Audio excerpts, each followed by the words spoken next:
You ever see a brilliant AI model that just aces every single test you throw at it during development, but then it just completely fails when it hits the real world? It's a massive challenge in machine learning.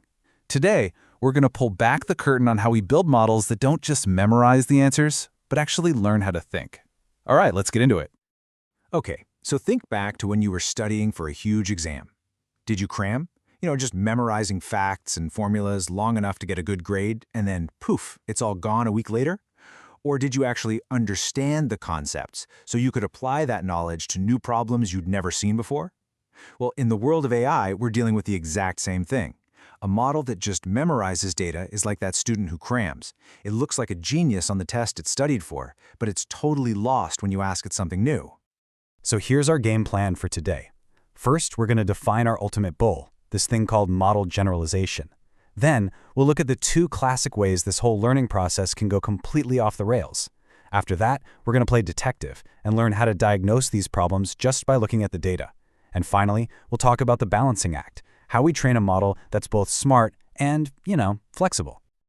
Let's start with what we're actually aiming for.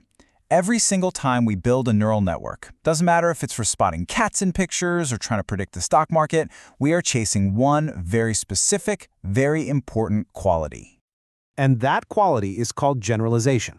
Now, the definition here seems pretty simple, right? But actually achieving it, well, that's one of the toughest puzzles in all of AI. A model generalizes well if it can take everything it learned during its training and apply it correctly to brand new data it has never, ever seen before. It's not about how well it did in practice sessions, it's about how it performs when it steps out into the messy, unpredictable real world. And that's really the bottom line here. We don't build these models to tell us things we already know. We build them to predict what we don't know. Sure, a model's performance on its training data is kind of interesting, but its performance on new, unseen data, that's what truly defines whether it's a success or a failure. That predictive power is everything. Okay. But what happens when this learning process just doesn't work out? When it doesn't lead to good generalization? Well, there are two classic ways a model can fail that data scientists are always on the lookout for. So, on one side, you've got overfitting. This is our student who crams for the test. The model learns the training data so perfectly that it even starts memorizing all the noise, the random flukes, and the tiny irrelevant details. It becomes a world-class expert on that one specific dataset, but the second you show it something new, it's clueless. Then on the other side, you have underfitting. This happens when the model is just too simple to even grasp the basic patterns in the data. It pretty much fails to learn anything at all, so it performs poorly on the data it's seen and on new data. So if our model can either be a total know-it-all who only knows one thing, or a student who just can't learn anything, how do we actually figure out which problem we have? We need a way to diagnose it, right? The trick is to never test your model on the same data it used to study. It's like rule number 1. During training, we split our data. We use a big chunk of it to actually train the model, but we keep a smaller piece, called a validation set, totally separate.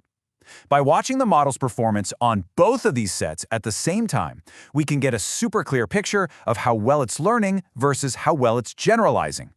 We can actually see overfitting happen if we track the model's error rate, or what data scientists call loss. Just think of it as a score for how wrong its predictions are. So in a classic overfitting scenario, the training loss keeps going down and down. The model is absolutely acing its practice questions. But, and this is the key, the validation loss, its score on new questions starts to creep back up. That split where the lines start to move away from each other, that is the smoking gun. It tells you the model has stopped learning and has started memorizing. Underfitting, on the other hand, is way easier to spot. You can see here that both the training and the validation performance are just bad. They're bad from the beginning, and they don't get any better.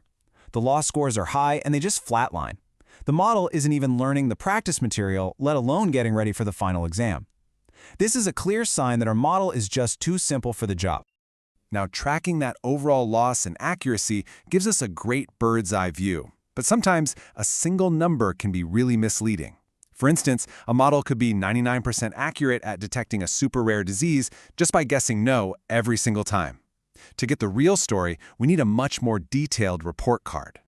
And this, right here, is a classification report. It gives us that deeper look. Let's just focus on two words, precision and recall. See for class 1 here, the precision is 0.78.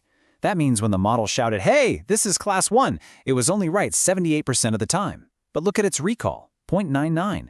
That means it successfully found 99% of all the true examples of Class 1. So what does this tell us? It tells us the model is great at finding Class 1, but it's a little trigger-happy and tends to mislabel other things as 1, too. Balancing these numbers is absolutely critical to understanding what's really going on. Okay, so we know what we want, generalization.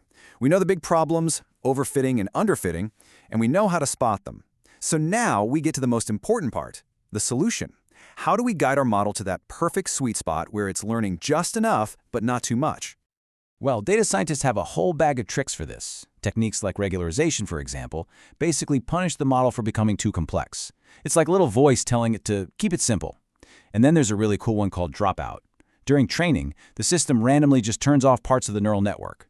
This forces the other parts to work harder and learn more robustly, so the model can't just rely on one single way of getting the answer. All of these tools are designed to nudge the model away from memorizing and towards true understanding. When you get right down to it, this all comes back to one central idea. In machine learning, chasing a 100% perfect score on your training data, that's a trap. The real goal is to build a robust, reliable model that might not be perfect on paper, but performs consistently and accurately when it's faced with the new, messy, totally unpredictable data of the real world.